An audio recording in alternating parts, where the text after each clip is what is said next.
Sinend ko na sa GCash yung bayad ko, Mare, ah. Salamat sa uulitin. Naku, kalbo. Grabe ka naman sa akin, Mama.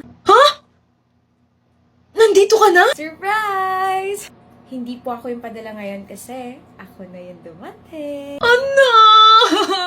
Akala ko next year ka pa kasi ang mahal-mahal na pamasahe ngayon. Akala ko rin po next year pa kaso bigla na paaga tapos wala pa akong binayaran. Libre flight mo? Paano? Eh di dahil sa GCash Overseas, may promo kasi sila with Philippine Airlines. Talaga ba? Lahat ng GCash users sa US basta verified at ginagamit ang app from October 1 to November 30, may raffle entry for a chance to win round-trip tickets to the Philippines! Step 1, download, verify, and register your GCash account using your US plus 1 number.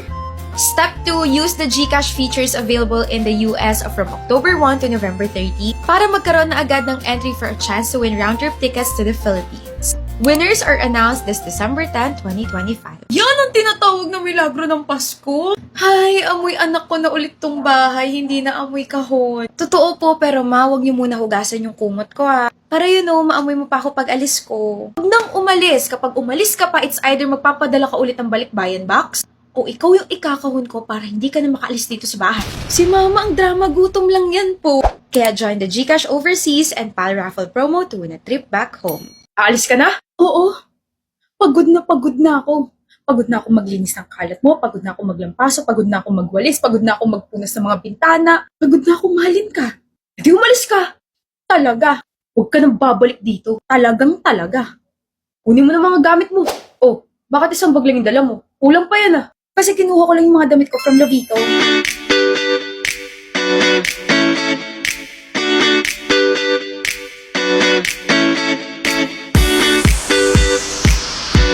Aalis na ako. Wala ka na ba nakalimutan? Meron. Ano? Sino? Ako? Hindi ka naaalis? Nakalimutan ko palang kondo ko to. Ikaw yung lumayas, buwisit. Uy, sayang, kala ko makakalusot na.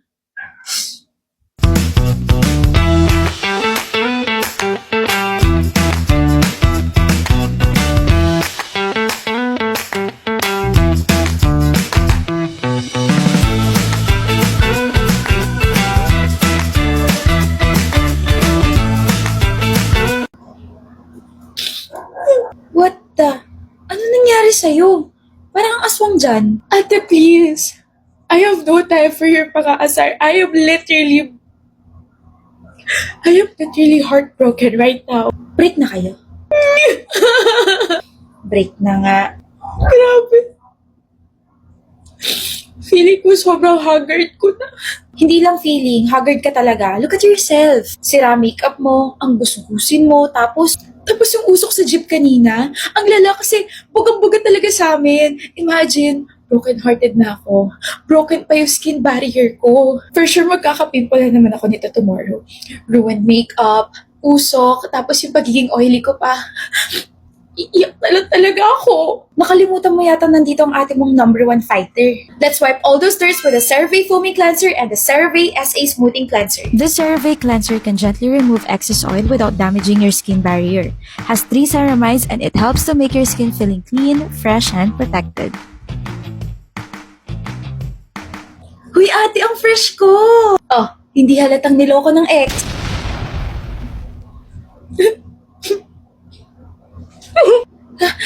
Joke lang! Mal, you will be cancelled. Huh? Did you hear me? You will be cancelled by everyone. That's what you get for touching someone who isn't yours. May hinawa ka na kung hindi sa akin? Are you talking about the pizza that I ate sa ref? Hindi ko naman alam na sa'yo pala yun eh. Makakancel na ba ako dahil doon? I don't care about your freaking issues, okay? Delete the video! Delete it in front of me! Yung video na nangungulangot ka? Sorry na, mahal! Dahil kung hindi, bibiling ko lahat ng pamilya mo, lahat ng magulang mo, mga kapatid mo, bibiling ko sila lahat hanggang maging ulila ka. Mahal, ulila naman talaga ako. Oh, ano ba nangyayari sa'yo? Sorry, Zach. I was trying to channel my favorite character sa Slay na si Amelie. Ang ganda niya kasi tapos ang tapang niya tapos ang iconic pa ng mga lines niya. Sino yun? Si Amelie, yung character sa Slay. Ano yung Slay?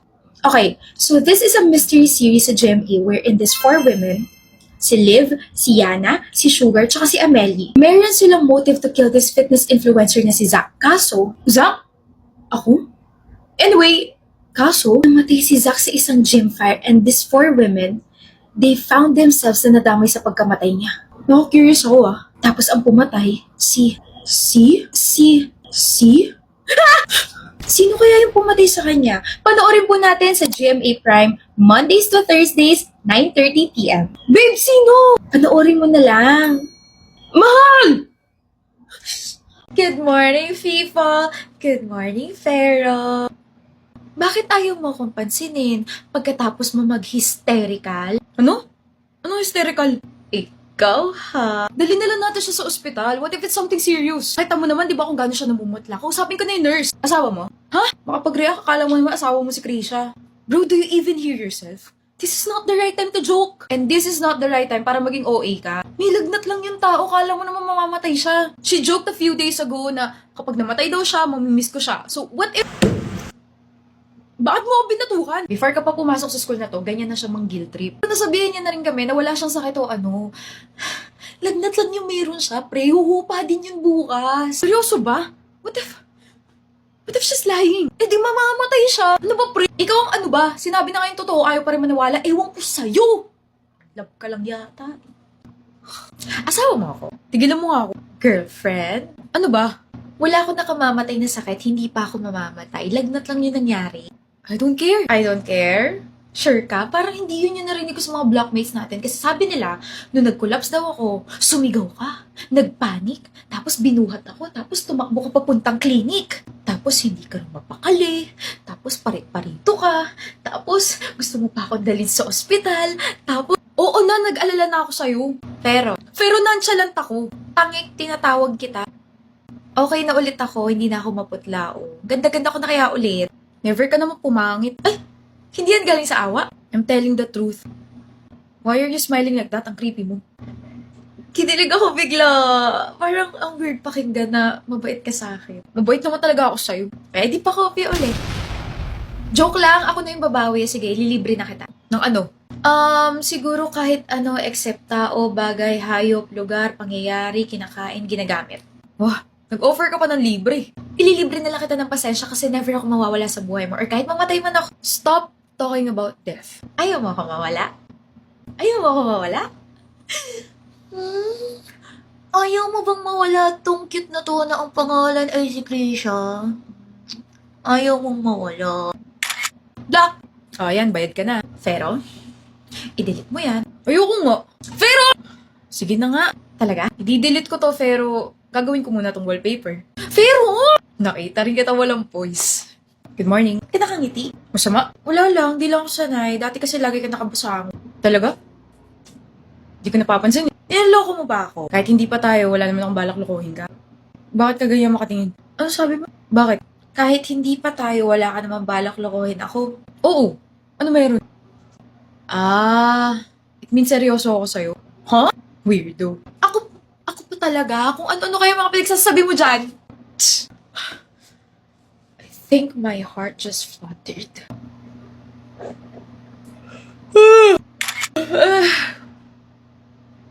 Ang hilig mo akong picturean, no? Photogenic ka pala. Wow! Salamat! Oh, bakit parang nauubusan ka na ng pasensya? Akala ko ba bibigyan mo ko? Wala na, nakuha mo na lahat, wisit ka. Himala, ikaw na yung grumpy sa ating dalawa. Kuhang-kuha mo yung pika ko this past few weeks eh. Nagkasakit lang ako, ganyan mo na ako tratuhin. Cute mo pala mapikon. Mas cute siguro kung bumalik ka na sa dating ikaw. Yung masungit. Oo. Yoko nga. I really like who I'm becoming kapag kasama kita. Nako.